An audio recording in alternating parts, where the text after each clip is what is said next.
Hey, well, good day, folks. I got another 3-for-1 special here on Lumberjack Logic. Welcome to Lumberjack Logic. I'm your host, Neil Johnson. Always excited to be with you, and I've got three more great reports here for you. I've got two swamp creatures going down and a potential swamp creature being exposed. Okay, hey, remember mypillow.com, promo code Lumberjack, save you up to 66% right now. Buy one, get one on the Giza sheets. All the sponsor links are down below. Use promo code Lumberjack to save and support the show. Thanks so much. All right, check this out of the New York Post. Andrew Cuomo has been ordered to return $5.1 million of pandemic book profits to state. So this is a great one of a swamp creature going down. New York's top ethics panel on Tuesday ordered disgraced ex-governor Andrew Cuomo to pay the state $5.1 million in book profits he made on the backs of taxpayers amid the worst of the COVID-19 pandemic. Hey, you know what? He's made a lot more than that on the backs of taxpayers. Let's make sure he has to return all of it. But this is really still a great thing. The extraordinary resolution was approved by the Joint Commission on Public Ethics in a 12-1 vote. A month after the Ethics Agency voted to revoke its prior approval, allowing Cuomo to earn outside income from his book, American Crisis, Leadership Lessons from the Pandemic, while he was still governor in New York, and New York was in the throes of the deadly coronavirus outbreak. Oh, it gets worse. The lone dissenter was William Fisher, a Cuomo appointee. JCOPE rescinded its approval after concluding that Cuomo violated pledges, get this, not to use state resources or government staffers to prepare the book. He must pay the money to the state by next month.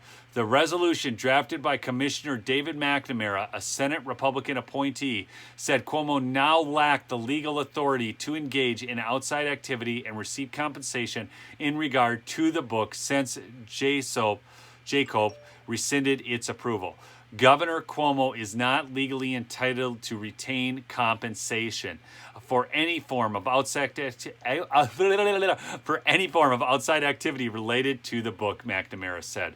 The panel found Cuomo's book proceeds should be turned over to State Attorney General Letitia James, whose office investigative report forced the three-term Democrats' resignation after substantiating a slew of accusations of mistreatment and harassment leveled against the disgraced ex-governor by current and former staffers. Andrew Cuomo, along with his brother Chris Cuomo, so great to see those guys go down for all their misdeeds. It is ordered that by no later than 30 days from the date of this resolution, Governor Cuomo pay over to the Attorney General of the state of New York an amount equal to the compensation paid to him for his outside activities related to the book, the resolution says. James would determine to whom profits would be distributed. Okay? So this story goes on. That was out of the New York Post. I want to get on to the next one here. Mitch McConnell. I talked about this briefly yesterday, but I want to get a little bit more into this. Is Mitch McConnell in trouble? This one by Chris Cillizza, I think is how you say his last name. Anyways, he does do some reporting for CNN, but it's on politics, and I've typically found his stuff to be reasonably good. So I'm gonna give you this because he's just got some insider information and some analysis that I actually think is pretty spot on, and you guys can be the judge of that for yourself. But Alaska Senate candidate Kelly Tshibaka made a provocative announcement. Mitch McConnell has repeatedly bailed out Joe Biden, given him gifts of Senate votes, which are the only things keeping the Biden administration on life support, Tshibaka said, about the Senate's highest-ranking Republican, adding, when I defeat Alaskan Republican Senator Lisa Murkowski and become Alaska's next U.S. Senator, I will not support Mitch McConnell as leader. It's time for a new America First leadership in the Senate, which is in itself, it's not terribly surprising. After all, McConnell is supporting Murkowski in her re-election bid, which gives Tshibaka plenty of reason to position herself against the Senate minority leader. What's far more interesting is whether Tshibaka is, whether intentionally or not, starting a trend. This is where it gets good. Remember that former President Donald Trump has endorsed Tshibaka. Trump has been hugely critical of McConnell. This is all this guy's analysis. It's so good. For the way he dealt with President Joe Biden and the Democrat majorities in the House and Senate. He has all the cards to win, but not the guts to play them, Trump said. Instead, he gives our country away just like he did with the 2 Senate seats in Georgia and the presidency itself. The old crow is a disaster. Trump has actively sought to recruit a senator to take on McConnell for the party's top leadership job. Combine those factors, and you get at least the possibility that saying you won't vote for McConnell as leader if you win is a must-do for Senate GOP candidates trying to win Trump's endorsement, which is not an insignificant thing, like at all. Why? Because in several Senate races on the ballot in 2022, GOP candidates have made clear that they will do anything and everything to win Trump's endorsement. Now, hopefully, and this is where I'm going to break from this and add some my own thoughts on here, Trump has made bad endorsements. Hopefully, he can get a better vetting team to make better endorsements so we actually get America's first. Because what we don't want to have happen is the people who will say anything and everything to get the endorsement and then prove to be rhinos on the other side. It's my greatest concern. That's why it's so crucial for you guys to get involved at that local level to make sure you're involved in the nominating process and that you're delegates in your caucus. Okay? Missouri Rep. Billy Long, one of a number of Republicans running in the state's open seat race, was blunt about Trump's support.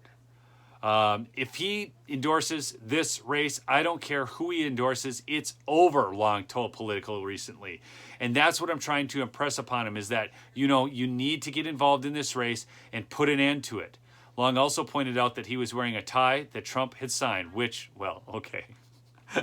The free-for-all for Trump's nod is also playing out in Ohio. This is why they're trying to go on this sham hearing so much against him, because they know the clout that he still has, and the establishment is freaked out by it, people. They are flat freaked out. That's why Liz Cheney's on this nut job hit parade, okay? Anyhow, I wanted to get that story out, but here's another one. Newsmax, which, is supposed to be like this great conservative outlet. They had a Christmas party. I don't know if you guys remember that, but, they all had to be jabbed to go to the party, and then they've got kind of basically a company-wide mandate on this. Well, Newsmax allegedly fired anchor for opposing mandates and going hard on Jen Psaki. Check this out. Newsmax has come under fire recently for implementing a forced inoculation mandate for all of its staff. Big League Politics covered their last major move with the media outlet forcing out former Trump advisor and organization favorite Steve Cortez, which Big League Politics covered last month. So this is out of Big League Politics, okay? So that's that. I want to get on to this one. Now the organization has recently decided to also part ways with White House correspondent Emerald Robinson, another popular Newsmax reporter who made news throughout the year for her skirmishes with White House Press Secretary Jen Psaki. So, this is the statement from Jeremy Barr. Emerald is still with Newsmax. However, her contract ends in January, and we will not be renewing it. We appreciate the work she has done on air for the network. She is wildly popular.